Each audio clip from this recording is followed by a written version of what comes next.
हरि ओम। प्रार्थना। शांतं शाश्वतमप्रमेयमनघम् निर्वाण शांति प्रदम् ब्रह्मा शम्भुफणीन्द्रसेव्यमनिशम् वेदांत वेद्यं विभुम् रामाख्यं जगदीश्वरं सुरगुरुं मायामनुष्यं हरिं वन्देऽहं करुणाकरं रघुवरम् भूपालचूडामणिं नान्यास्पृहा रघुपते हृदये स्मदीये सत्यं वदामि च भवानखिलान्त भक्तिं प्रयच्छ रघुपुङ्गवनिर्भरां मे कामादिदोषरहितं कुरु मानसं च अतुलितबलधामं हेमशैलाभदेहं दनुजवनकृशानुं ज्ञानिनामग्रगण्यं सकलगुणनिधानं वानराणामधीशं रघुपतिप्रियभक्तं वातजातं नमामि। श्री राम जय जय राम। श्री राम जय जय राम। श्री राम जय जय राम। श्री राम जय जय राम। श्री राम जय जय राम। श्री राम जय जय राम। श्री राम जय जय राम। श्री राम जय जय राम। श्री राम जय जय राम। श्री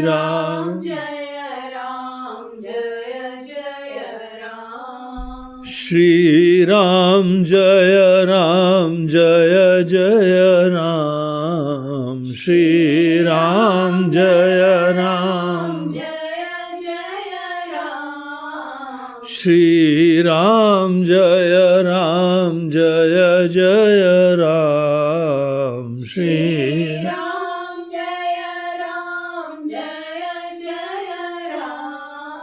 श्री राम जय जय राम। श्री राम जय जय राम। श्री राम जय जय राम।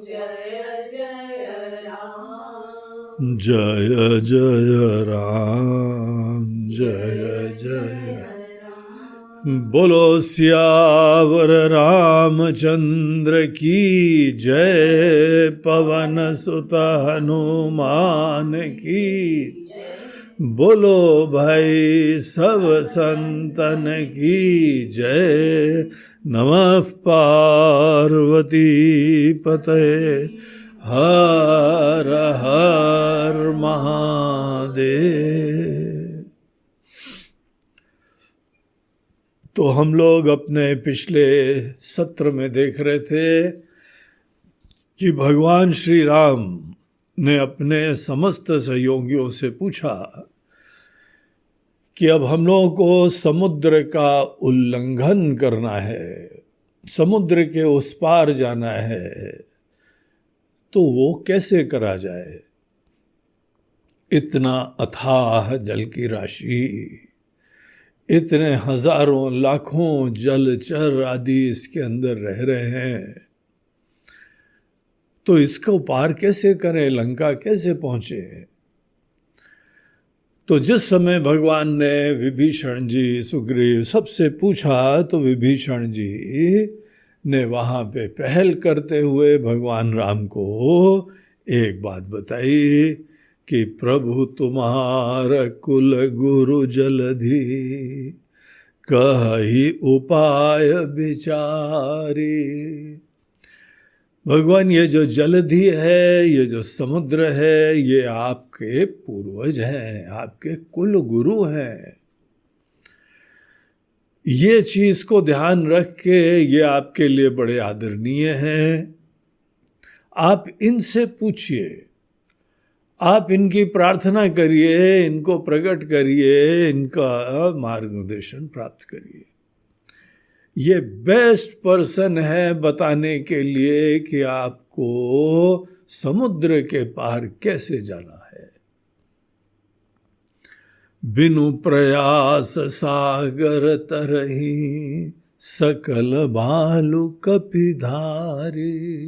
सब लोग, आपकी पूरी सेना, ये वानर भालू आदि सब बगैर प्रयास के उधर चले जाएंगे, ये हमको विश्वास है। ऐसे सदैव विश्वास बनाए रखना चाहिए, और विश्वास बनाए रखने के बाद देवताओं की आराधना करनी चाहिए।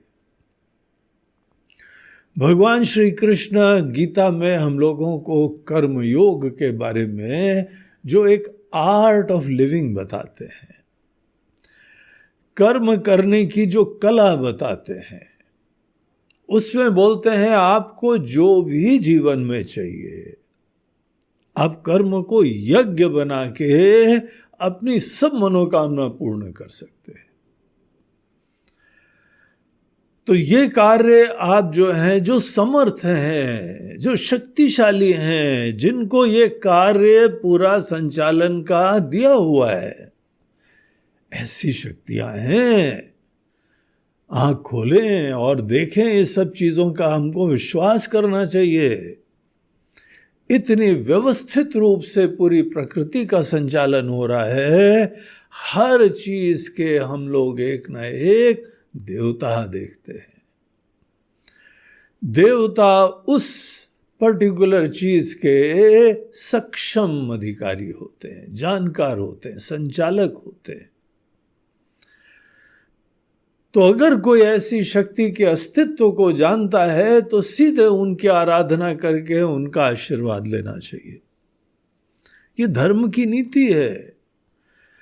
कर्म को कर्म योग बनाने का ये ही रहस्य है कि यहाँ पे चारों तरफ अनेक अनेक शक्ति, सामर्थ्य, ज्ञान से युक्त लोगों को देखो।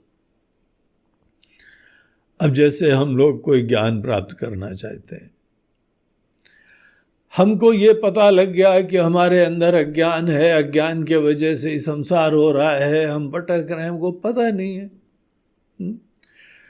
तो हम क्या करें? या तो खुद अपनी तरफ से ही हम कुछ रिसर्च करते रहें, पढ़ाई करते रहें, इधर उधर किताबें खरीद लाएं और अनेकों कैसेट खरीद लाएं, MP3 ले आएं और वेबसाइट्स देख लें, यूट्यूब के अनेकों चैनल्स देख लें, और इस प्रकार से ये सब जो है पुराने या आधुनिक स्रोत, इन सब को हम पूरा जो है खगाल लें, एक्सप्लोर कर लें। अपनी तरफ से हम कुछ भी प्रयास करें, हमको जीवन के रहस्य का, तत्व का ज्ञान उससे नहीं प्राप्त होता है। तो क्या तरीका है? जो जानकार है उसके पास जाओ, उनसे प्रार्थना करो, उनसे निवेदन करो, उनको प्रसन्न करो। वो तुम्हारी सिंसेरिटी, तुम्हारी जिज्ञासा से प्रसन्न हो जाएंगे तो चुटकी भर में ज्ञान दे देते हैं। अब जैसे हम लोग को बीमारी है, कोई तकलीफ हो गई, हम बड़े बेचैन हो गए, बड़े घबरा भी गए, ये क्या हो गया हमको, कैसी विचित्र बीमारी हो गई, इतनी तकलीफ हो रही है। बोलते हैं या तो तुम अपना उपचार खुद करने के लिए सोचो, या किसी जानकार से मार्गदर्शन प्राप्त करने के लिए विनम्रता से उनकी शरण में जाओ और उनसे मार्गदर्शन प्राप्त करो। हमको विधिवत जाना पड़ता है, उनके हिसाब से जो क्राइटेरिया हैं वो फुलफिल करने पड़ते हैं। अपनी सिंसेरिटी, अपनी जिज्ञासा प्रूव करनी होती है। बस एक बार वो संतुष्ट हो गए कि हम सही में जिज्ञासु हैं। आत्मज्ञान की भी यही रीति है, ब्रह्म ज्ञान की भी यही रीति है। उपनिषद हमको बताते हैं, मुंडक उपनिषद के अंदर ये मंत्र आता है, तद विज्ञानार्थम स गुरुमेवाभिगच्छेत् समित पाणि श्रोत्रियम ब्रह्मनिष्ठम। अपनी तरफ से हाथ पैर मारोगे तो जितनी अकल है उतनी खोज के तो लाओगे, और हमारी जितनी समझ है उसका प्रयोग करने के उपरांत ही तो ये छोटेपना उत्पन्न हो गया है, एक छोटे व्यक्ति बन गए। हमारी समझ का परिणाम क्या है कि दुनिया अलग है और हम अलग हैं। दुनिया के अंदर भी 50 विभाजन, ये हमारे कुल के हैं, ये हमारे गोत्र के हैं, ये हमारे भाषा के हैं, ये हमारे क्षेत्र के हैं, ये हमारी जाति के हैं, ये हमारे देश के हैं। यद्यपि ये सब व्यवस्थाएं होती हैं, यथार्थ है, कोई भाषा वाले लोग भी हैं, कोई जाति वाले भी हैं, ये सब हैं। एक बार हमने ऐसे देखा, इन्हीं को परमार्थिक समझ लिया, इन्हीं को रियलिटी समझ लिया, हमारे ज्ञान का अंजाम तो देखो। अंतहीन खोज, जीवन, मनुष्य जीवन खत्म होने को आ जाता है तो भी आदमी की तलाश नहीं खत्म होती है। इसीलिए अपने ज्ञान, अपनी बुद्धि मात्र से आदमी को नहीं, विनम्रता रखो कि हाँ ज्ञानवान है। आपने देखा है कि आप कोई भी चीज के अंदर जिज्ञासा रखो ना, उसके कोई ज्ञाता मिल जाते हैं।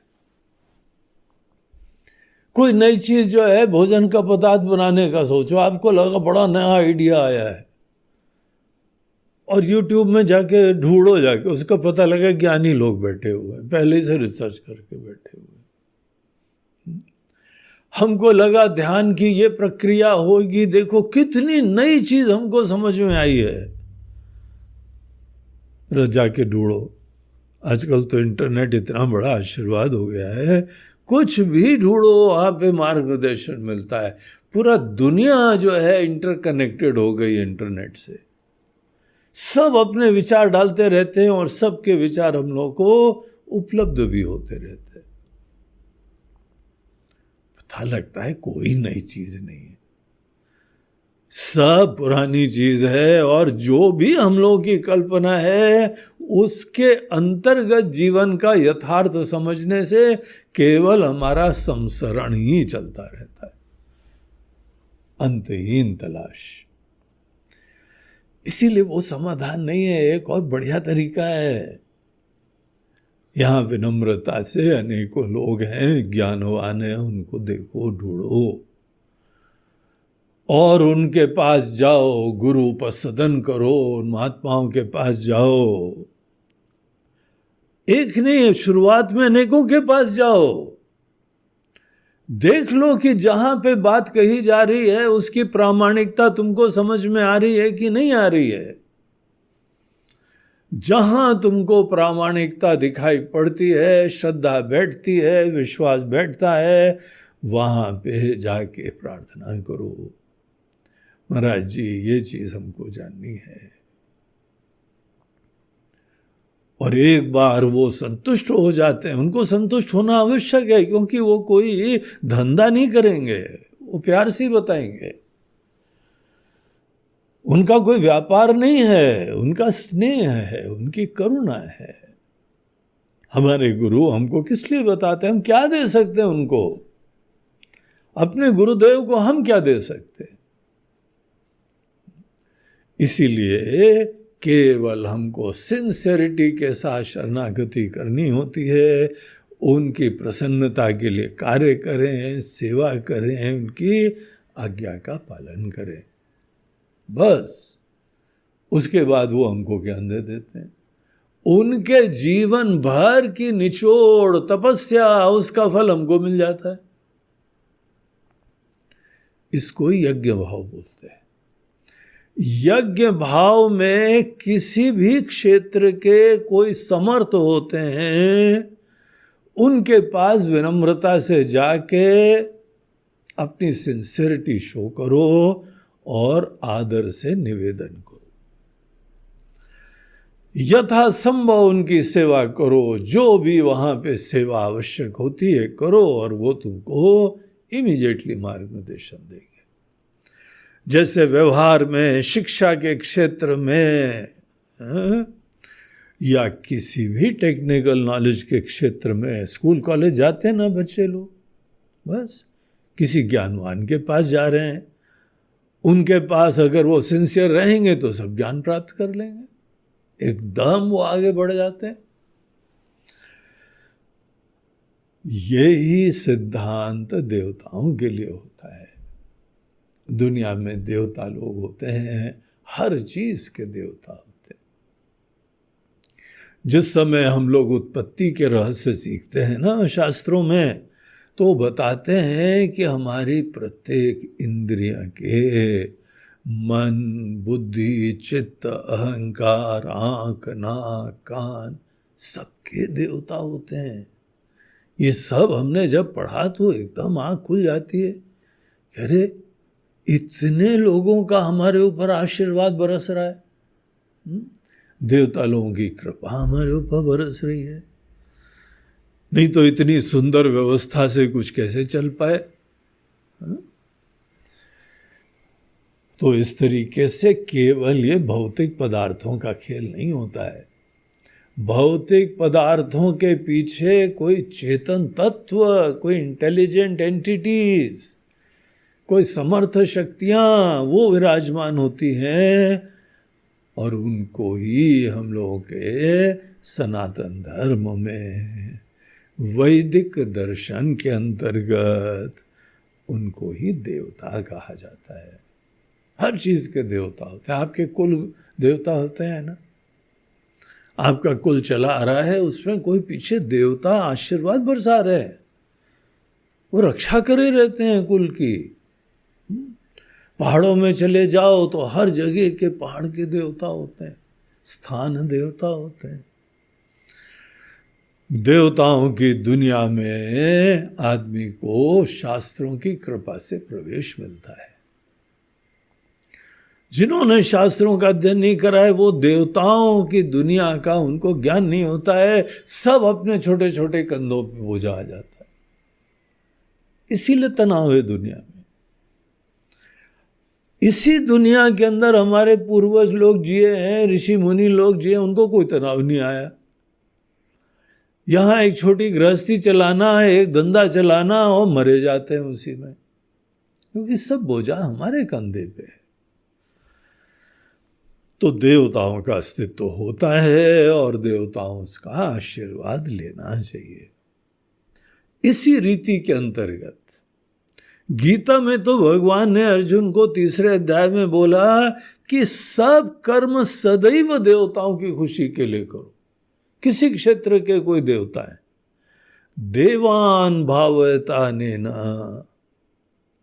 तुम देवताओं को खुश करो, प्रेम का जीवन जियो, आदर रखो, सत्कार रखो, किसी को प्रसन्न करो, दुनिया भर का टेंशन मत लो। समर्थ को अपने आचरण, अपने विचार से प्रसन्न करो। ये हमारे पुरुषार्थ का रूप होना चाहिए। पुरुषार्थ है, लेकिन पुरुषार्थ समर्थ को प्रसन्न करने का है, और समर्थ रास्ता बताते हैं। ते देवाः भावयन्तु वः ये शक्तियाँ आपके ऊपर आशीर्वाद आज भी बरसा रही हैं। आप चलते फिरते, खाते पीते, उठते बैठते, अनेकों प्रकार की आराम से युक्त जीवन में हैं। इन सब चीज़ों के पीछे देवताओं की कृपा जरूर देखा करो। तो इसी लाइन ऑफ थॉट से विभीषण जी भगवान राम को भी बोलते हैं, प्रभु ये तो आपके कुल गुरु हैं। समुद्र तो जो महाराज सगर के 60,000 पुत्र थे उन्होंने खोदा था समुद्र। समुद्र की जो अथाह गहराई है ना, ये सब सगर के 60,000 पुत्रों ने खोदी थी। और वहां पाताल में जाके जो है वो कपिल मुनि जी का आश्रम उनको मिला था। अब ऐसी कथा आती है और उसके उपरांत वहां वो लोग भस्मीभूत हो गए।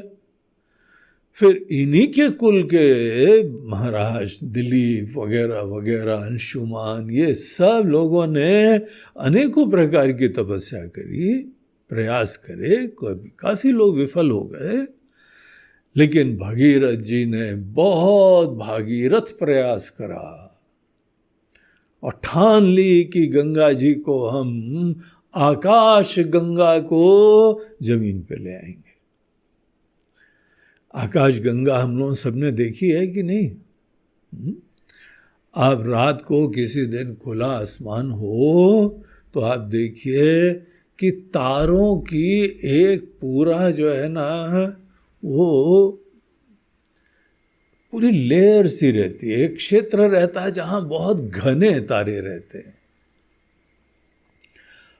हम लोग उसको ही आकाश गंगा कहते हैं।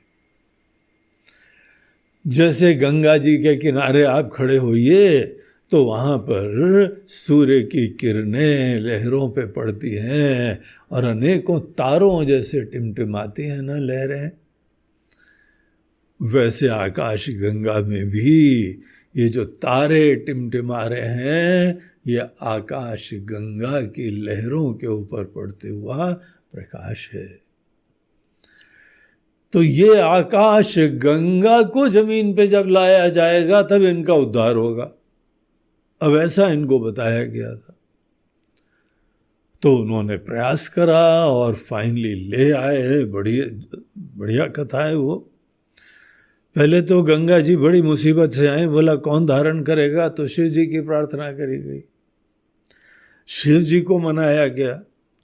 शिव जी ने बोला ठीक है, तो वो हिमालय में बैठे, बोला वो ही धारण कर सकते थे इतनी भयंकर गंगा जी को।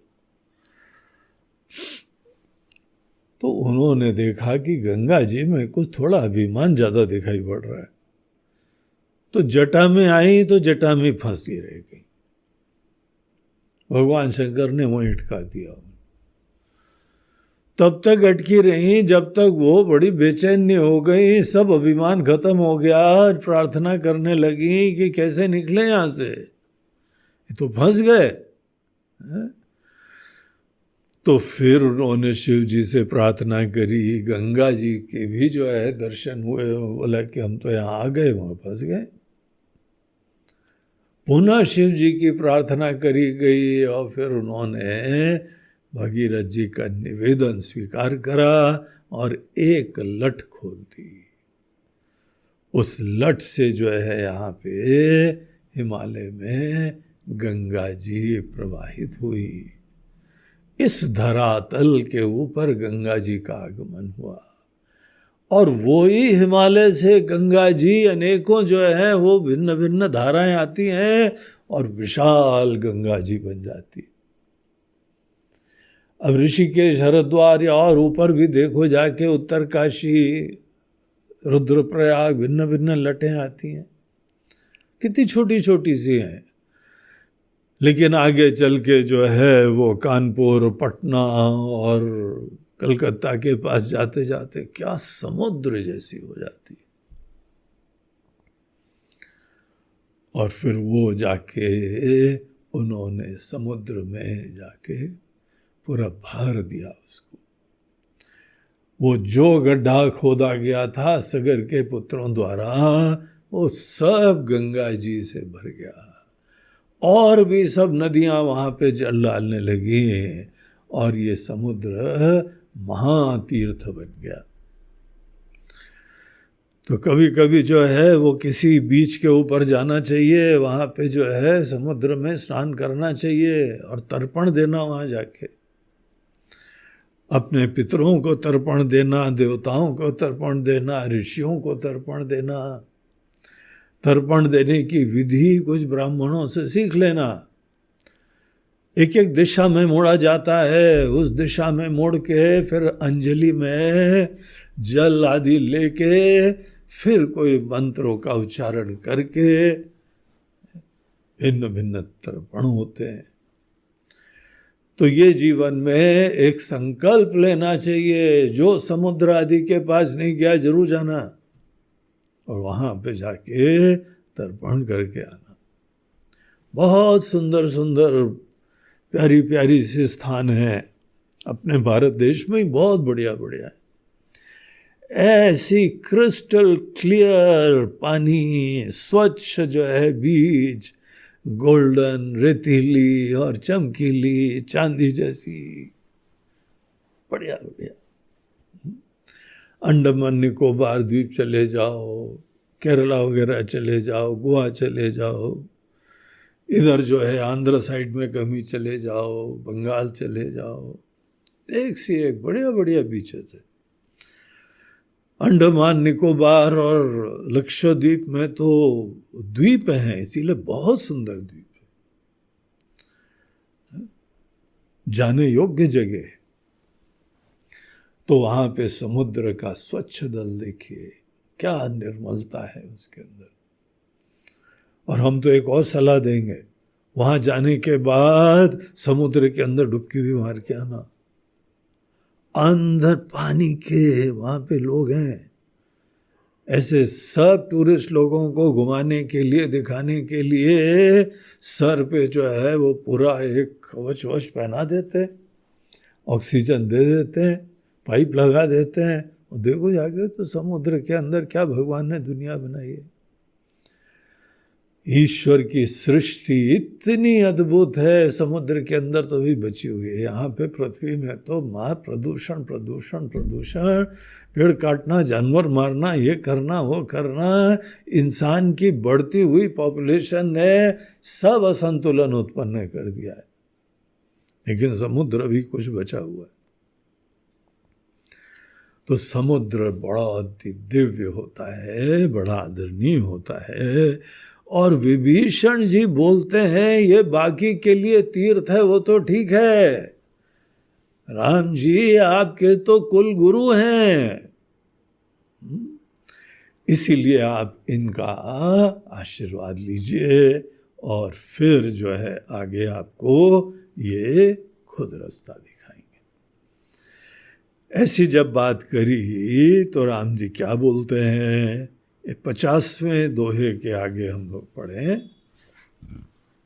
सखा कही तुम्हनी की उपाय, करिय दैव जो होई सहाय, मंत्र नय लक्ष्मण मन भावा, राम बचन सुनि अति दुख पावा, नाथ दैव कर कवन भरोसा, सोशिय सिंधु करिय मन रोसा, कादर मन कहूँ एक आधारा, दैव दैव आलसी पुकार, सुनत बिहसी बोले रघुवीरा, ऐसे ही कर बदरहु मन धीरा, अस कही प्रभु अनुज ही सुझाई, सिंधु समीप गए रघुराई, प्रथम प्रणाम कीन सिरुनाई, बैठे पुनि तट दर्भ डसाई, जब ही विभीषण प्रभु पहि आए, पाछे रावण दूत पठाए, सकल चरित तिन देखे, धरे कपट कपि देहा, प्रभु गुण हृदय सरारहि, शरणागत परने, सियावर रामचंद्र की जय, पवन सुत हनुमान की जय। बोलो भाई सब संतन की जय। तो विभीषण जी के सलाह को भगवान जी राम जी ने सराहा। उन्होंने बोला, सखा कही तुम नीति उपाय, तुमने बहुत अच्छा उपाय बताया, उचित नीति बताई। तो विभीषण जी देखिए सदैव, विभीषण जी का वचन जहां जहां देखेंगे ना, जहां जहां प्रसंग देखेंगे, आपको बहुत अच्छी तरह दिखाई पड़ जाएगा कि धर्मोचित क्या होता है, उचित चीज क्या होती है। इस परिस्थिति में ये विभीषण की दृष्टि से हम लोगों को निर्धारण हो जाता है। तो बड़े नीति विभूषण, निश्चित रूप से जैसे उनके नाना जी ने कहा था कि ये नीति विभूषण है, अवश्य बहुत ही विशेष गुण है विभीषण जी में। विभीषण जी जैसा कोई मंत्री, विभीषण जी जैसा कोई मित्र, विभीषण जी जैसा कोई राजा कहीं हो जाए तो वहां पे निश्चित रूप से धर्म का राज्य स्थापित हो जाएगा। इतनी बढ़िया नीति सदैव उसका आश्रय लेते हैं वो। तो उन्होंने जो है ये बात बताई तो भगवान राम ने बोला, हाँ सखा है मित्र, तुमने बहुत अच्छी बात बताई है। करिय दैव जो होई सहाय, वही किया जाए, यही हम करते हैं। और एक चीज आगे जोड़ दी उन्होंने, अगर देवता सहायक होते हैं। अब देखो, देवताओं के बारे में आग्रह नहीं कर सकते, किसी को जबरदस्ती नहीं कर सकते हो, ना किसी डॉक्टर को बोल सकते हो जबरदस्ती की इलाज करो ही करो, ना किसी गुरु को बोल सकते हो कि नहीं आप ही ज्ञान दो। आग्रह तो हम किसी से नहीं कर सकते। किसी देवता से, सरस्वती जी से आग्रह करो, सरस्वती जी ज्ञान दीजिए, जल्दी जल्दी ज्ञान। गणेश जी से बोले, गणेश जी सब विघ्न दूर करो, हम आपको लड्डू चढ़ाएंगे। अच्छा लड्डू नहीं, मोदक, अच्छा मोदक चढ़ाएंगे आपको, विघ्न दूर कर दो। अरे क्या आग्रह कर सकते, जबरदस्ती प्रार्थना कर सकते हो, निवेदन कर सकते हो। उसके उपरांत वो करें तो करें, नहीं करें तो नहीं करें, फिर और रास्ता निकाले जाएगा और उनको प्रसन्न करने के दूसरे तरीके रखे जाएंगे। तो भगवान को जो है ये मन में विचार है कुछ, कि ऐसा नहीं है कि देवता की हम भी प्रार्थना करेंगे फट से मान लेंगे। कोई ऑफिस में बाबू लोग मान जाते हैं जल्दी, ये जितने ऑफिस में बाबू लोग हैं ना, सब देवता होते हैं। और इन देवताओं को प्रसन्न करने से ही फाइल आगे बढ़ती है। ज्यादा ईगो प्रॉब्लम्स मत रखना, उन देवताओं को प्रसन्न करो। शक्ति उनके पास है, कुर्सी उनके पास है, सामर्थ्य उनके पास है, उनके ही साइन से गाड़ी आगे बढ़ेगी। जबरदस्ती तो government of India, supreme court भी नहीं कर पाता इन लोगों को। इसीलिए बढ़िया तरीका, नीति विभूषण बनो तुम भी। हम सब लोगों को नीति से चलने के लिए जो जहां पर, अब कहीं पे कोई थोड़ा सा जो है गड़बड़ हो गया, पुलिस स्टेशन जाना है, अब पुलिस स्टेशन में वो जो वहां पे थानेदार बैठे हुए हैं अपनी मर्जी से तो काम करेंगे ना। जो भी उनका सिस्टम है, जो भी उनका तौर तरीका है, पहले तो बोलेंगे चाय मंगवाओ, मंगवाओ क्या करोगे, पिलाओ चाय। नहीं नहीं, आपको चाय पिलाना जो है वो तो करप्शन हो जाएगा, हम करप्शन नहीं करेंगे। तो बैठे रहो जरा लाइन में। हाँ? सब देवताओं को हम लोग दान दक्षिणा देते हैं, फूल चढ़ाते हैं, और वो ही फूल चढ़ाते हैं जो उस देवता को पसंद हो, और वही नैवेद्य चढ़ाते हैं जो उस देवता को प्रसन्न हो। सिंपल सी बात है, व्यवहारिकता है। जो जहां पे बैठा हुआ है उसके हिसाब से उसको प्रसन्न करो, खुशी से। किसी के मन के अंदर प्रेम जगाओ, उत्साह जगाओ, प्रेरणा जगाओ, हर काम उनसे सब सहयोग ले लो। वो बैठा सहयोग के लिए, पूरा काम ही इसीलिए है। लेकिन बस कुछ ना कुछ सबका प्रकृति होती है, स्वभाव होता है। तो राम जी भी बोलते हैं, करिय दैव जो होई सहाई, अगर ये सहायक होते हैं तो वही करेंगे। एक थोड़ा प्रश्न चिन्ह डाल देता है राम जी भी, कि कोई गारंटी नहीं है भैया, जो होई सहाई। लेकिन इसका मतलब ये नहीं है कि आप फिर पूजा पाठ बंद कर दो, सरस्वती माता जी हमको ज्ञान दीजिए। नहीं, एक बार हो, दूसरी बार करो, तीसरी बार करो, नाक रगड़ो, जो के जो करना है करो, उनको प्रसन्न करो, क्योंकि वो ही उनके पास सामर्थ्य है, उनके पास ही वो सामर्थ्य है, और हमको बहुत तीव्रता से जरूरत है। तो देवताओं को प्रसन्न करके, या अभिमान से, आग्रह से हम तो कर लेंगे, हम कर लेंगे, अपना समय खराब करते हो तुम। प्रेम से, नीति से, विवेक से, व्यवहार कुशलता से सब काम करना चाहिए। तो ये बात जब उन्होंने कही तो लक्ष्मण जी को ये अप्रोच पसंद नहीं आया। लक्ष्मण जी की प्रकृति यहाँ पे पता लगती है। देखो, सबकी प्रकृति होती है, सबकी सोच होती है। इतने दृढ़ संकल्प वाले एक बार उन्होंने निश्चय कर लिया, उसको निभा लेते हैं अपने पुरुषार्थ से। लक्ष्मण जी पुरुषार्थ के पक्षधर हैं। उनका ये ही सिद्धांत है, तुम निश्चय करो, आगे बढ़ो, तुम्हारे संकल्प से, तुम्हारे निश्चय से सब काम हो जाएगा। ये उनका दृष्टिकोण होता है।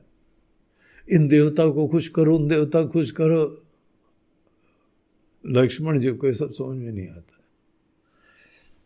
यद्यपि उसी गुरुकुल में गए थे, वही गुरु जी से ज्ञान प्राप्त करा था, लेकिन ज्ञान तो गुरु जी सबको एक देते हैं, लेते कौन क्या है ये तो हर व्यक्ति के ऊपर निर्भर होता है। एक बार हमारे गुरुदेव का कहीं प्रवचन चल रहा था, तो प्रवचन के बाद बहुत सारे लोग, वाह वाह वाह क्या प्रवचन था भाई, आनंद आ गया, बहुत सारे लोग बोल रहे थे। तो हमने बाय द वे पूछ लिया जिज्ञासा वशात, अरे प्रवचन तो बहुत अच्छा था, लेकिन आपको सबसे अच्छी चीज कौन सी लगी? ये वाह वाह किसके लिए? तो एक सज्जन बोलते हैं, क्या धारा प्रवाह, अंग्रेजी बोलते थे, वो दक्षिण के थे, तो अंग्रेजी ज्यादा यहां बोल के उसी के द्वारा कम्युनिकेशन करते थे।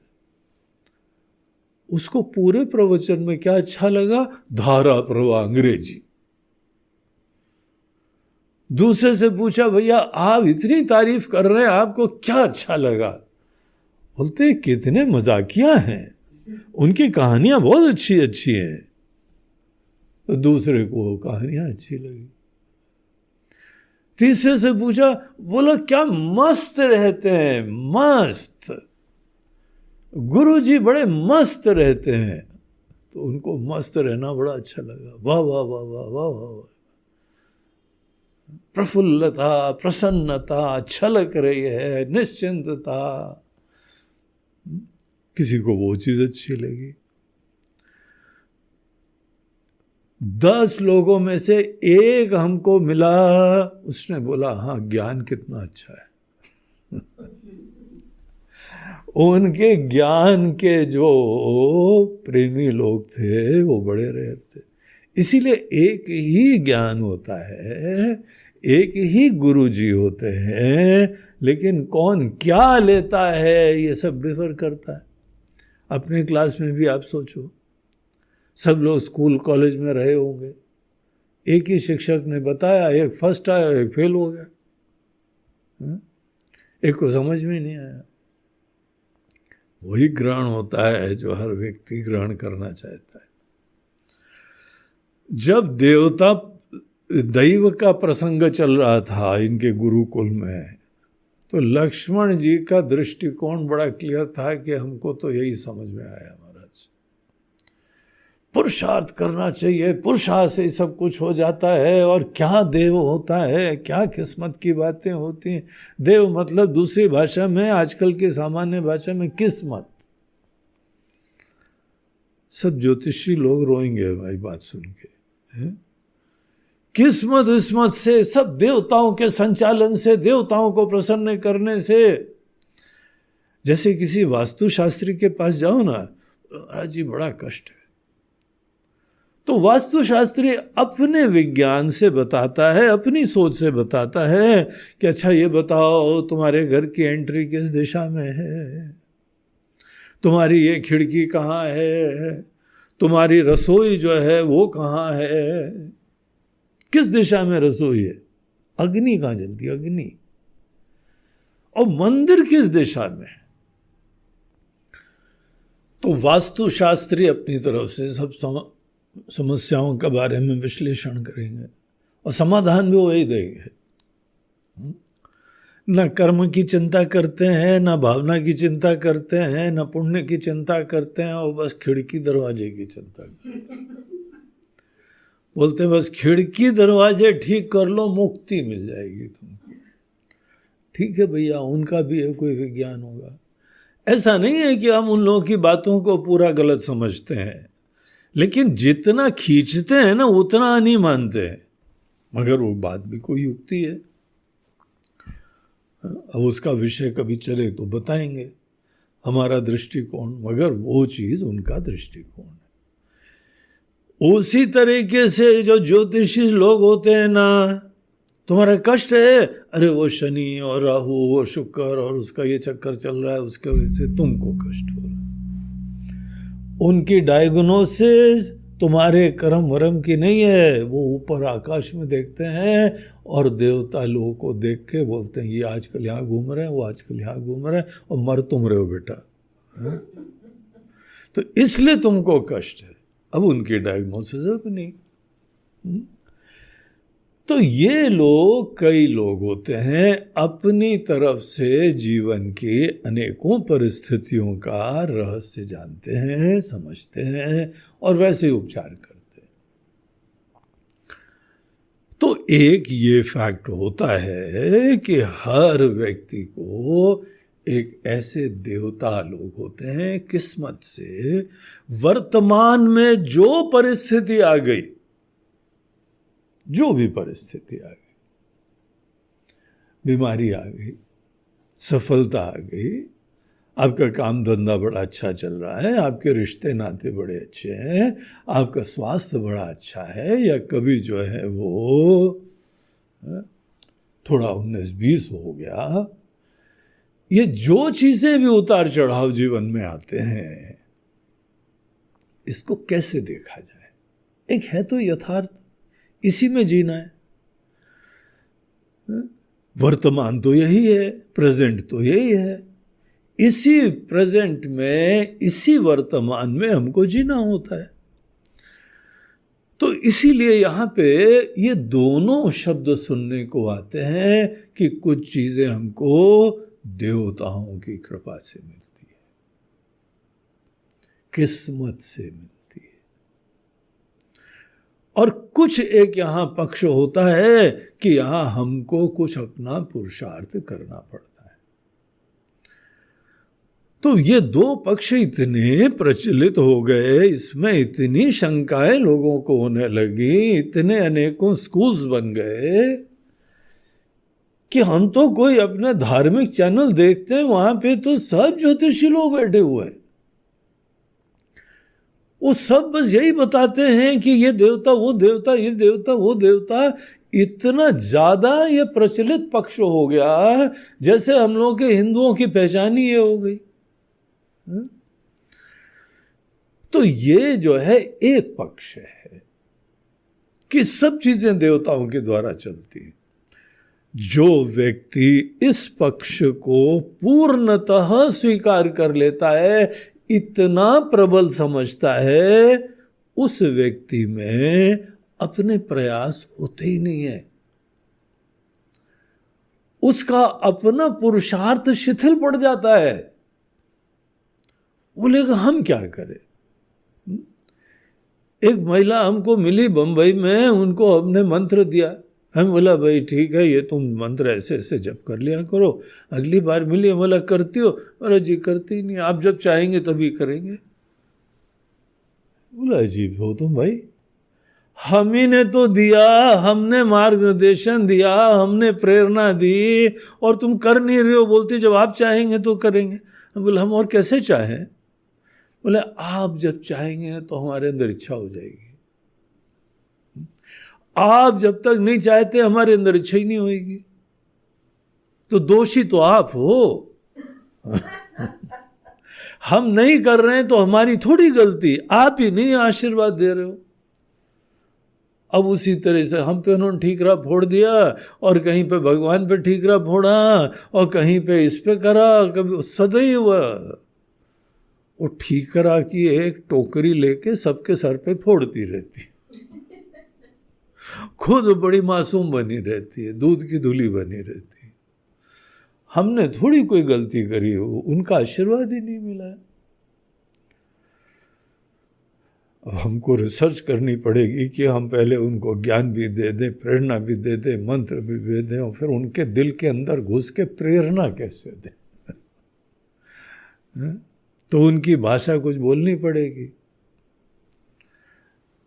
ऐसे कुछ लोग होते हैं, जब बहुत ज्यादा सब दूसरे संचालित कर रहे होते हैं तो हम निष्क्रिय हो जाते हैं, पुरुषार्थ विहीन हो जाते हैं। और ऐसी कोई संतों की वाणी भी लेके कि अजगर करे ना चाकरी, पंछी करे ना काम, दास मलूका कह गए सबके दाता राम। अरे भैया भगवान सब करेंगे तो तुम क्या करोगे? महाराज जी खाएंगे पिएंगे सोएंगे, राम जी चाहेंगे तो हो जाएगा। ये उस पक्ष को अत्यधिक महत्व देने का परिणाम होता है कि सब भगवान करते। और कोई भी व्यक्ति इस बात को देख के समझ जाता है कि कुछ ना कुछ गड़बड़ है भैया यहाँ पे। अब ये भगवान का नाम ले रहे हैं, देवता का नाम ले रहे हैं, तो ये ऐसे डेलिकेट मैटर्स होते हैं कि हम ज़्यादा बोल तो सकते नहीं उन मामलों में, लेकिन अपने को दिल में लगता है कुछ गड़बड़ है जरूर। ये सोच ये समझ में गड़बड़ है, पता नहीं वो गुरु जी गड़बड़ है क्या। जिन गुरु जी ने ऐसी शिक्षा दी वही गड़बड़ है। गुरु जी ने बोला हमने शिक्षा ही नहीं दी ऐसी, हमने बताया कुछ और, ये समझा कुछ और। अब हम क्या करें? तो एक पक्ष होता है सब कुछ देवता लोग करते हैं, दूसरा पक्ष होता है अभिमानी लोगों का, नास्तिक लोगों का। ये नास्तिक अभिमानी लोगों का पक्ष होता है कि कोई देवता देवता नहीं होते हैं, सब हम जीवन में कर सकते हैं। आदमी अपने प्रयास से चांद पे पहुंच जाता है, मंगल पे पहुंच जाते हैं रॉकेट, और यहाँ उधर सब हम कर लेंगे। अब तो मंगल पे कॉलोनी भी बना रहे हैं। वो लोग थोड़ी ज्योतिषी को पढ़ते हैं, पूछते हैं महाराज जी मुहूर्त है क्या जाने का? कॉलोनी के प्लॉट कट गए, आपको पता है? मंगल पे प्लॉट कट गए, चंद्रमा पे तो कट ही कट हैं। ये जो हमारे अभी एक एक्टर बम्बई के सुशांत सिंह राजपूत का देहांत हुआ, वो बड़ा अंतरिक्ष प्रेमी था, टेलीस्कोप लेके सब देखा करता था तारे सितारे, और उसने चंद्रमा पे प्लॉट खरीद लिया था। और वो यहां से बैठ के देखता था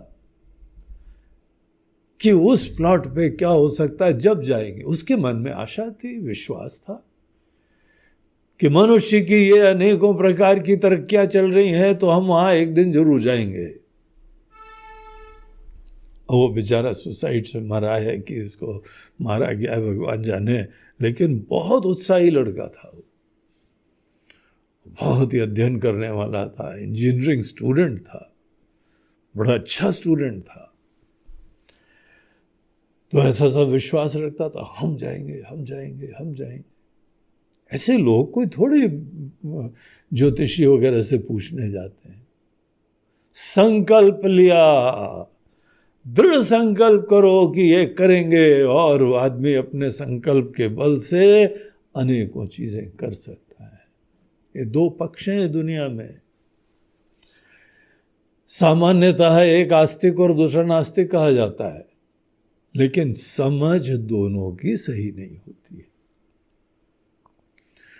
सही चीज जो है एक समन्वयात्मक दृष्टि होती है कि कुछ पक्ष यहां पे नियति का होता है और कुछ पक्ष हमारे संकल्प, पुरुषार्थ, मेहनत और उत्साह का होता है।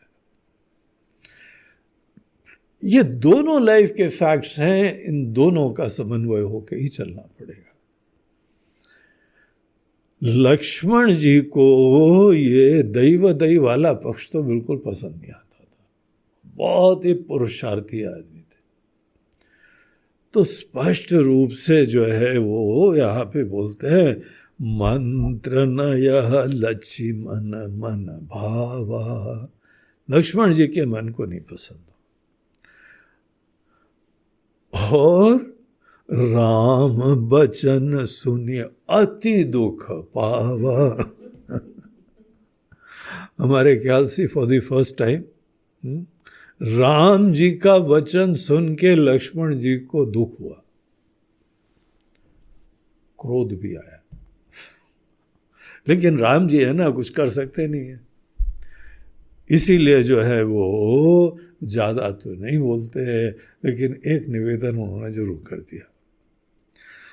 नाथ दैव कर कवन भरोसा, सोशिय सिंधु करिय मन रोसा, कादर मन कहूँ एक आधारा, दैव दैव आलसी पुकारा।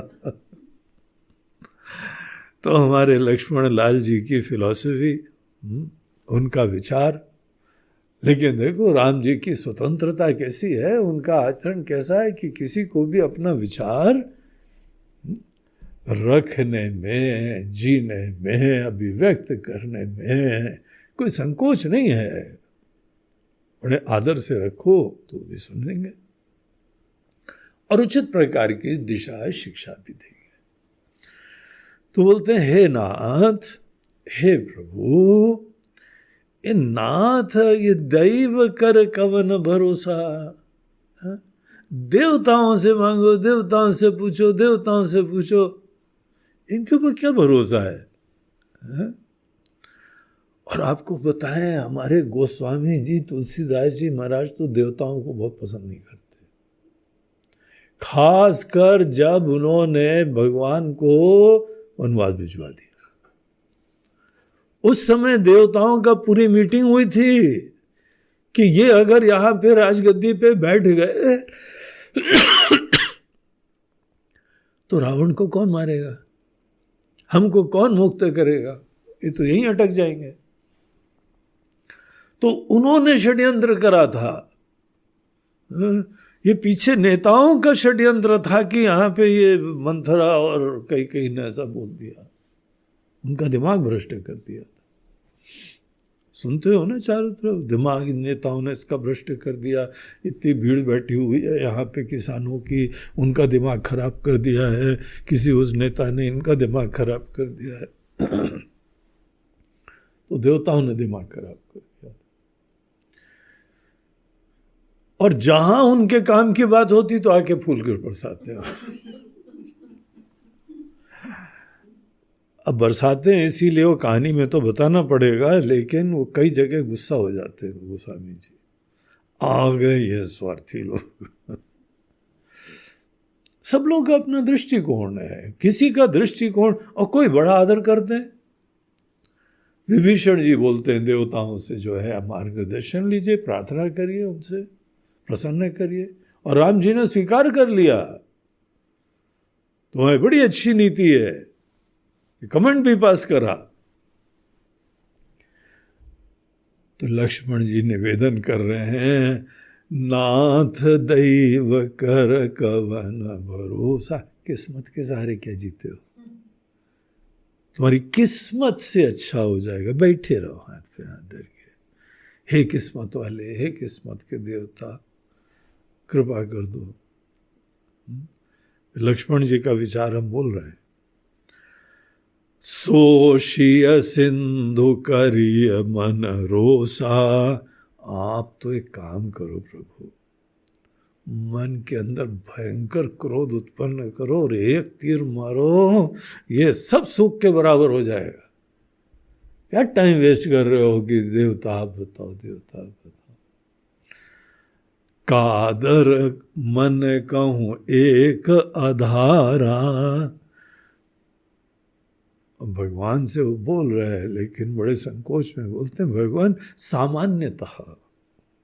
सामान्यतः जो देवता का ज्यादा आश्रय लेता है वो कादर मन, डरपोक मन होता है, कमजोर मन, जिसके अपने पुरुषार्थ नहीं है, उसके बाहुबल नहीं है, उसकी संकल्प शक्ति नहीं है, उसके अंदर लक्ष्य की क्लैरिटी नहीं है, वो जो है कादर मन।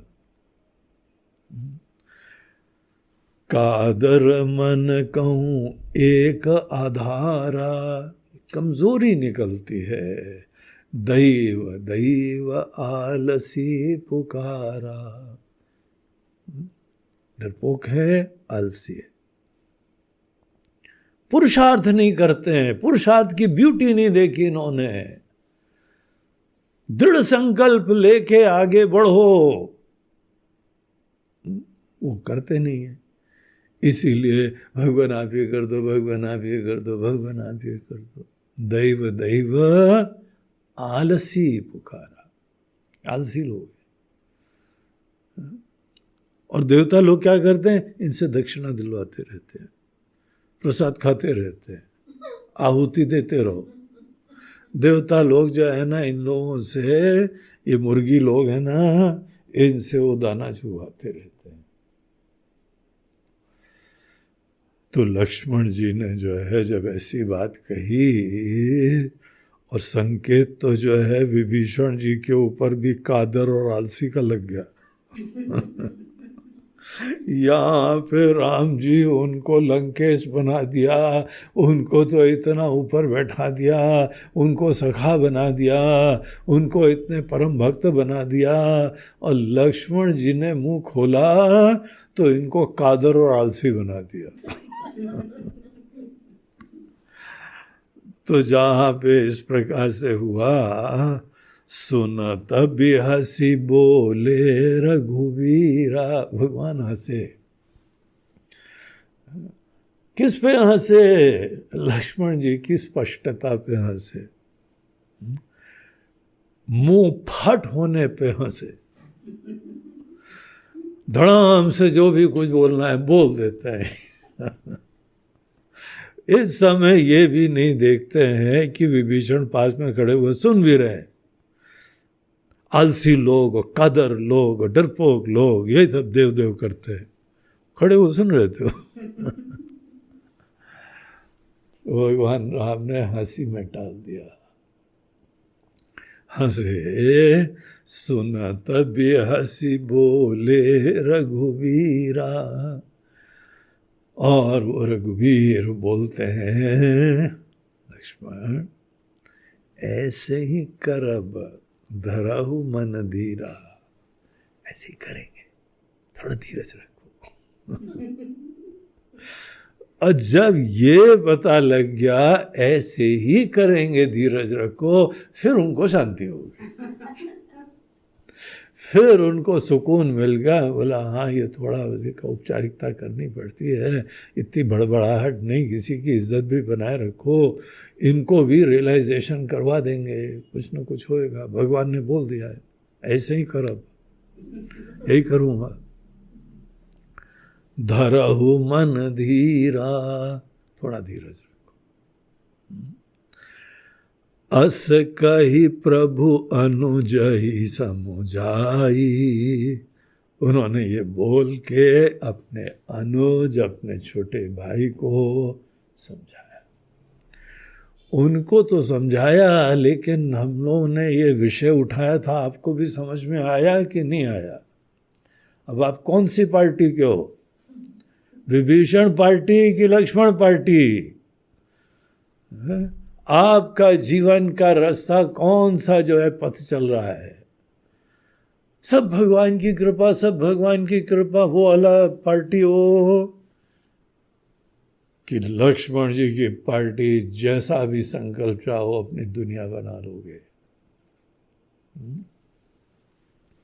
तो हमने संकेत करा था कि इन दोनों का आंशिक रूप से प्रयोग करना चाहिए। दोनों सत्य हैं किसी हद तक, लेकिन पूर्ण रूप से उस अति को लेंगे तो वो गलत होते हैं।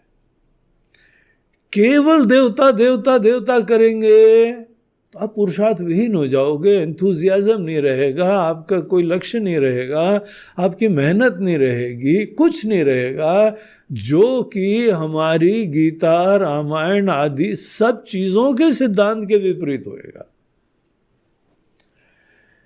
ये सनातन धर्म नहीं कह रहा है। सब कुछ जो है भगवान के देवताओं के ऊपर छोड़ने की बात ये नहीं कही जा रही है। आपका भी कोई पुरुषार्थ होता है, बहुत महत्वपूर्ण होता है। हमारे पुरुषार्थ का रोल भी है, और ये दुनिया में अनेकानेक शक्तियां हैं, उनका आशीर्वाद भी होता है। आपको देवताओं की रीति बताएं। देवता लोग वो ही कार्य करते हैं जो सब भक्त लोग बहुत ही तीव्रता से चाहते हैं, वही कार्य करते हैं। वो तो अपने अंदर खुश हैं, लेकिन बाहर कौन सा कार्य होता है? जैसे हमारे नेता लोग, आप यहां पे कोई आंदोलन हुआ, बहुत ही पुकार करी, तो पता लगा वो उस चीज का कोई नियम पास हो गया, लोगों की डिमांड है। अब नियम बनाने वाले, पास करने वाले तो वो लोकसभा आदि में बैठे हुए देवता लोग हैं, लेकिन वो देवता क्या करते हैं? वो आपकी इच्छा, पुरुषार्थ, संकल्प के अनुरूप करते हैं। डॉक्टर ही दवाई देता है, लेकिन किस चीज की दवाई देता है? डॉक्टर के पास आप गए किसी पीड़ा से युक्त होके, आपने पुरुषार्थ करा, आपका मन में संकल्प है हम स्वस्थ हों, और अपने मन की इस इच्छा की तीव्रता की वजह से उनके पास जाना भी हुआ, और जब आपने उनसे प्रार्थना करी, निवेदन करा, तो मात्र उन्होंने आपको आशीर्वाद दिया है। सब प्रयास, सब कर्म, सब संकल्प ये हम लोगों का होता है। हर पूजा में भी देखिए, संकल्प करते हैं कि नहीं करते हैं? हाथ में जल लेके पंडित जी वो संकल्प करवाते हैं कि आज शुभ दिन, शुभ मुहूर्त के ऊपर हम जिसका ये गोत्र है और फलाना नाम है, वो ये जो है शिव जी की पूजा करने का संकल्प कर रहे हैं, और उसके लिए जो है वो हम ऐसी सेवा करेंगे। कोई भी संकल्प जैसा भी हो,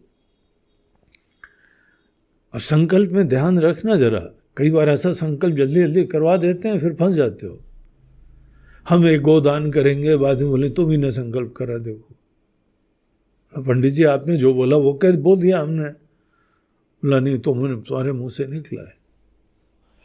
हम 108 ब्राह्मणों का भोजन कराएंगे। अरे पंडित जी, हमको अकेले भोजन करने का नहीं है। तुमने तो बोल दिया, संकल्प कर दिया। संकल्प अपने मन से, अपने दिल से करना चाहिए। जो भी सपना हो उसका संकल्प करो, एक लक्ष्य रखो, एक सपना रखो और उसका मन के अंदर स्पष्ट संकल्प करो। उसके लिए ही अनेकों से ज्ञान की प्रार्थना करो, सामर्थ्य की प्रार्थना करो, सहयोग की प्रार्थना करो। तुम्हारे अंदर उत्साह, उमंग बना रहना चाहिए, शौर्य बना रहना चाहिए, एंथुजियाज्म अपने सपने की सिद्धि के लिए। और अपने सपने की सिद्धि के लिए परिस्थिति के अनुरूप जीना तो परिस्थिति में ही है ना, इसके अनुरूप जिसका भी सहयोग लेना है लो। अफसरों को खुश करना है, देवताओं को खुश करना है, घर वालों को खुश करना है, जिसको भी प्रसन्न रखना है, सबको प्रसन्न करके जरूर चलो आगे। लेकिन अपना सपना पूरा करना है। हमारे संकल्प की प्रधानता है, हमारे प्रयास की प्रधानता है, और उसके उपरांत सब आपको सहयोग देंगे। जो लोग खुद उत्साह से आगे बढ़ते हैं तो बड़े बुजुर्ग उनको आशीर्वाद देते हैं ना, खुश हो जाते हैं, देखो कितना मेहनत कर रहा है। लेकिन अगर कोई आदमी मेहनत न करे, बोले नहीं जब भगवान चाहेंगे तो हो जाएगा, ये दोषवान है। ये शास्त्र नहीं कह रहे, ये गीता नहीं कह रही है, ये राम जी नहीं कह रहे हैं। सबको प्रसन्न भी करो, सबका आशीर्वाद भी लो जितना संभव है। सब मतलब सब नहीं, कोई लोग अनेकों विरोधी रहेंगे ही रहेंगे। संभव हो तो उनको भी थोड़ा बहुत समझा दो। अगर नहीं समझते हैं तो अपने कर्म अच्छा करके उनको उसके परिणाम दिखा दो, फिर खुश हो जाएंगे। तो आशय महान हो, लक्ष्य महान हो, स्पष्ट हो, उत्साह हो।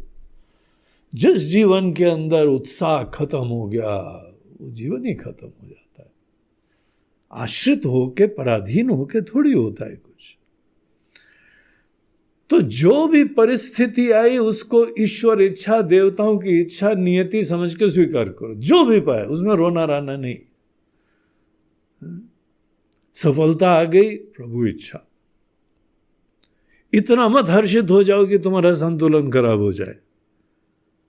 असफलता आ गई, पीड़ा आ गई, उसको भी भगवान की इच्छा समझ के स्वीकार करो। यही प्लेटफॉर्म है टेक ऑफ करने का। इसमें रोते रहोगे, समझ तो खराब होगा, क्षोभ करोगे, शोक उत्पन्न करोगे तो मरोगे केवल तुम ही। तुम्हारा दिमाग भी खराब हो जाएगा, शोक भी प्राप्त हो जाएगा, किसी काम के नहीं रहोगे। इसीलिए गीता हमको यह प्रेरणा देती है कि सब जीवन की परिस्थितियों को समत्व से स्वीकार करो। अब आई गई है ना परिस्थिति, कोई बीमार हो ही गया है तो इस समय अब हाय राम करने से क्या मतलब। समय धीरज रखो, इस समय तुम्हारी सेवा की पुरुषार्थ की जरूरत है।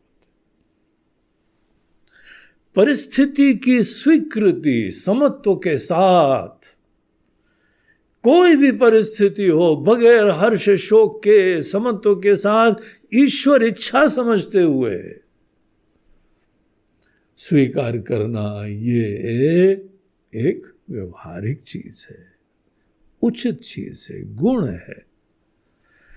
और इसके पीछे कोई भी देवता हो, भिन्न भिन्न हो, शत्रु देवता, मित्र देवता, कोई भी देवता हो, सभी का आशीर्वाद है ये परिस्थिति आई। और देवता भी एक विधान के अंदर काम करते हैं, विधान के बाहर नहीं जाते हैं। मूल इच्छा ईश्वर की होती है, ईश्वर के हाथ के निमित्त तो होते हैं देवता लोग, अपनी तरफ से कुछ नहीं कर सकते हैं। शनि देवता लंगड़े हैं, वो लंगड़े ही रहे, उसी में ही उनको जीना है। किसी का सर नहीं, किसी का धड़ नहीं, इस टाइप के सब देवताओं की स्थिति है। देवता भी अपना जो है उनको स्वीकार करके आगे बढ़ना होता है। हम लोग भी जीवन की जो परिस्थिति आती स्वीकारें, अपना मन ही मन संकल्प करें, जो हमको करना है उसकी क्लैरिटी रखें और धीरज से आगे बढ़े। राम जी यही कर रहे हैं। उनको समुद्र को पार करना है, ये निश्चय हो गया है। समुद्र के उस पार जाना, ये नहीं बोल रहे देवता लोग चाहेंगे तो हो जाएगा। अरे चाहना तुमको है। कर्मण्येवाधिकारस्ते, कर्म का तो अधिकार तुम्हारा है। तुमको संकल्प करना है, तुमको लक्ष्य रखना है, तुमको उत्साह रखना है, तुमको प्रार्थना करनी है, तुमको सहयोग लेना है और वर्तमान को यथार्थ स्वीकार करके बढ़ना है। जो परिस्थिति आती है वो किस्मत से, परिस्थिति में जो हमारी रिस्पॉन्स है, प्रतिक्रिया है, वो पुरुषार्थ है। पुरुषार्थ आप जो करें सबका ध्यान रख के जहां तक हो सका विशेष रूप से उनका ध्यान रख के जो धर्मोचित कार्य करते हैं, उनका ध्यान रख के आप संकल्प करके आगे बढ़ो। आपको पता है उचित क्या है। उचित जो भी हो वो आपको करना ही चाहिए। संकल्प करके कोई नहीं चाहता हो तो आप चाहो। देखो भरत जी का दृष्टांत, पूरी अयोध्या बोल रही थी राजा बन जाओ, लेकिन उनके दिल में नहीं आया है, नहीं हमको नहीं उचित लगता है, हमारा दिल गवाही नहीं देता है। हम सबको राम के पास जाना चाहिए, उनको निवेदन करना चाहिए। ये पक्ष किसी के दिमाग में नहीं आया था। जो उनके दिमाग में आया उस पक्ष को स्वीकार करके दृढ़ता से आगे बढ़े, और इतना दृढ़ता से और सुंदर विचार थे कि सबका साथ मिल गया। ऐसा ही हर व्यक्ति को अपने अंदर लक्ष्य की स्पष्टता, क्लैरिटी, वही प्रार्थना करो देवताओं से। देखो देवता लोग भी जो है प्रार्थना तुम्हारी सुन लेंगे। तो प्रार्थना करने वाले तुम हो, प्रयास करने वाले तुम हो गया ना पुरुषार्थ। यही तो पुरुषार्थ है। उस भाई की तरह थोड़ी कि महाराज जी आप जब चाहोगे तो जब कर लेंगे, कैसे भी चित्र। इतना भी नहीं पुरुषार्थ कर रही है, संकल्प करके जो है आगे बढ़ने की कोशिश है। तो राम जी ने जो है वो लक्ष्मण जी को मुस्कुरा के समझाया, बोला कैसे करेंगे, तुम थोड़ा धीरज रखो, हम है ना यहाँ पे अभी। और उसके उपरांत सिंधु के पार, समुद्र के पार जाके सिंधु समीप गए रघुराई। समुद्र के पास गए, प्रथम प्रणाम कीनि सिरुनाई, बैठे पुनि तट दर बडसाई। और वहाँ पे समुद्र के तट पे पहले उन्होंने समुद्र देवता को प्रणाम करा, और उसके बाद कुछ आसन, कुश घास आदि का मंगा के वहाँ डाला और उस पे बैठ गए। तो ये यहाँ की कहानी को थोड़ी देर विराम लगता है, और फिर दूसरी तरफ से वो बताते हैं कि जब ही विभीषण प्रभु पहीं आए, जब विभीषण लंका से निकल गए। अब रावण ने क्रोध के मारे तो मार लात वात मार के भगा दिया, जाओ, उनकी वो नीति सुनो जाके। अब गलती तो रावण की थी, लेकिन जब उन्होंने बोला और वो चले भी गए, तो उसके बाद वो सोचने लगे तो सही में चला गया। अब वहाँ पे क्या करेगा जाके, इसका क्या ट्रीटमेंट होएगा और वहाँ क्या क्या रहस्य बताएगा, इनके मन के अंदर उथल पुथल होने लगी। अब था तो राजा आदमी, स्मार्ट आदमी था, सब जानता था, आवेश में आदमी का दिमाग खराब हो जाता है। इसीलिए जब भी किसी को आवेश आए तो थोड़ी देर धीरज रखो, ये आंधी तूफान निकल जाने दो, उसके बाद फिर संतुलन होता है। तो उसने जो है वो उनके वहां पे एक मंत्री थे शुक, तो मंत्री को बोला है कि देखो तुम हमारे डिपार्टमेंट ऑफ जासूसी के हेड हो, तुम बहुत अच्छे जासूस हो, तो तुम जाओ और पता करो जाके क्या वहाँ पे होता है। और उन्होंने दो राक्षसों को नियुक्त करा। 2 राक्षस इनके पीछे पीछे आए और वेश बदल के वानर रूप धारण करके वहीं घूमते रहे। सकल चरित तिन देखे, और उन्होंने सब घटनाक्रम देखा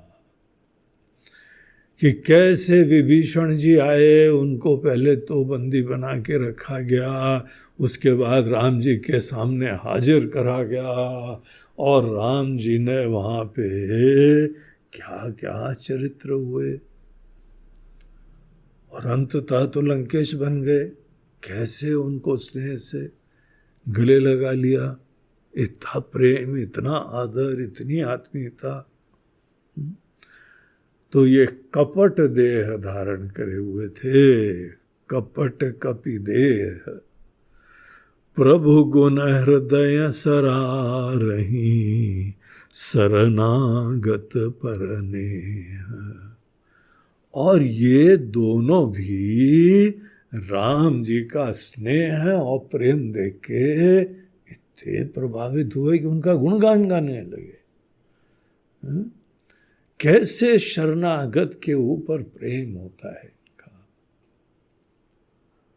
और पता क्या हुआ, जब कोई कपटी आदमी नकली रूप धारण करके घूमता है और भगवान के गुण गाने लगे तो उसका सब नकली रूप निकल जाता है।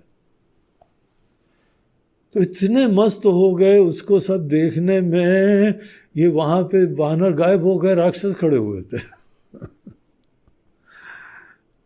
तो सब लोगों ने जो है उनको पकड़ा, फिर आगे जो है वो क्या होता है ये फिर हम लोग का कल का प्रसंग है।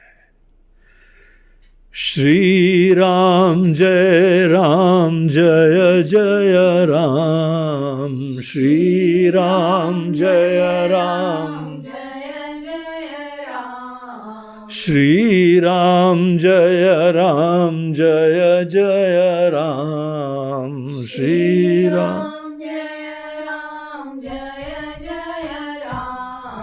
श्री राम जय जय राम, श्री राम जय,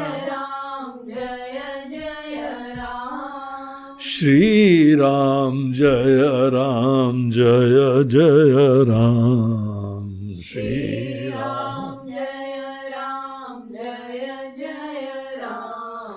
श्री राम जय जय राम, श्री राम जय जय राम, जय जय। बोलो सियावर रामचंद्र की जय, पवन सुत हनुमान की जय, बोलो भाई सब संतन की। नमः पार्वती पतये हर हर महादेव, नर्मदे हर, बोलो गंगा मैया की जय।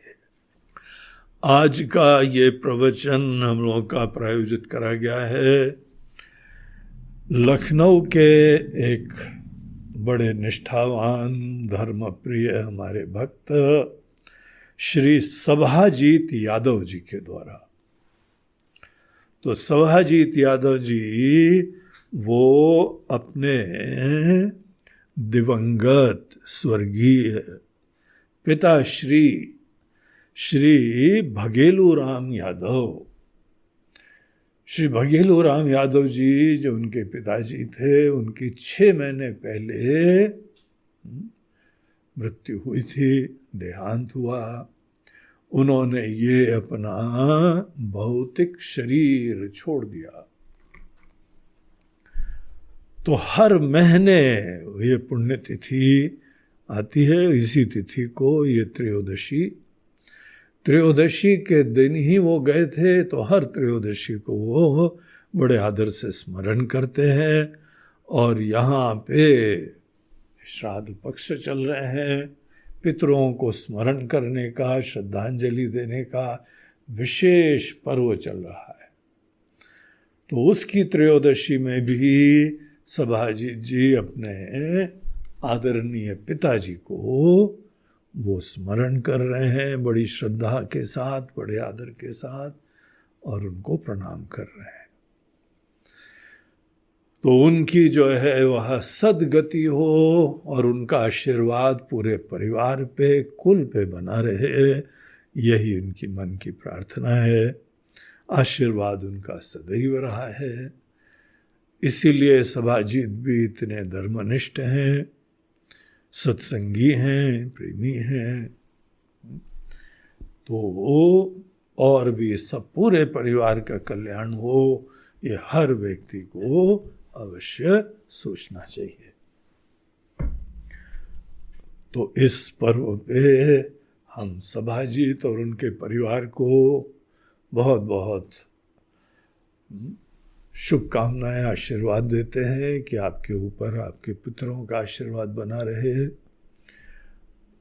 और आपके दिवंगत पिताजी के लिए भी प्रार्थना करते हैं, वो जहाँ हैं जैसे हैं, ईश्वर की अनुकंपा और स्नेह उनके ऊपर बना रहे और वो अपनी आगे की बढ़िया गति को प्राप्त हो।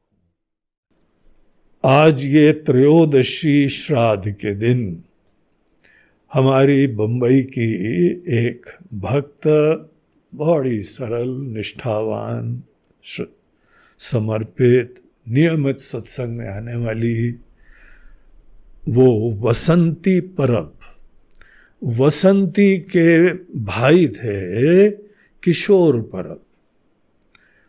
उनकी जो है वह बड़ी कम उम्र ही है, भी ज़्यादा तो उम्र नहीं थी, लेकिन उनका शायद हार्ट फेलियर हो गया था, इसीलिए देहांत हो गया था उनका। आजकल हार्ट फेलियर किसी भी उम्र में हो जाता है, कुछ पता नहीं लगता है। अंदर का सिस्टम इतना कॉम्प्लेक्स है, कहाँ पे क्या प्रॉब्लम आ जाती है तो कुछ आइडिया नहीं लगता है। अच्छा था, बड़ा उत्साही लड़का था। किशोर यहाँ आश्रम में, शिविर में भी आया था, दौड़ दौड़ के सब सेवा करा करता था।